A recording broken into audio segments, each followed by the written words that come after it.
बिहानै हामी रेडी भइसकेका थियौँ भने अब भने ब्रेकफास्टको लागि हामी पनि रेडी भइसकेका थियौँ।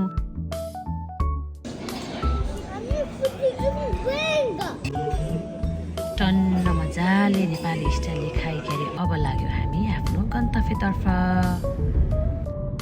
Tassie, you are so beautiful. हामी यताउता नलागिकन सिधै पुग्यौँ स्विस भ्यालीमा। एकदमै राम्रो ब्युटिफुल तर अत्यन्तै मनमोहक ठाउँमा हामी पुगेका थियौँ।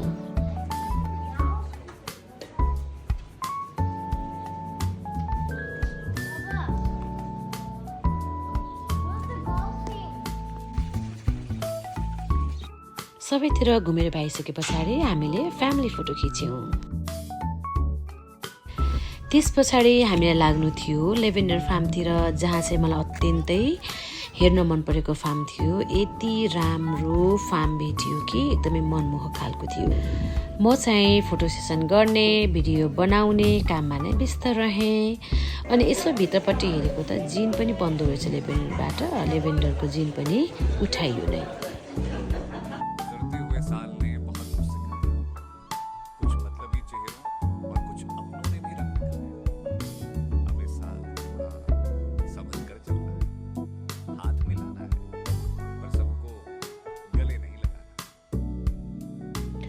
नयाँ ठाउँमा घुम्न जाँदा 2-4 जोड लुगा हालेर फोटो खिच्दै लुगा फेर्दै हिँड्ने त मेरो पहिलादेखिको बानी हो। यहाँ पनि मैले साडी लाएर फोटो खिचेँ अनि केटाकेटीसँग पनि फोटो खिचेँ। अनि सँगसँगै लेभेन्डर कलरको आइसक्रिम पनि बाबुले खायो। मुसोजीको फोटो सेसन पछाडि आजको दिन पनि सकियो।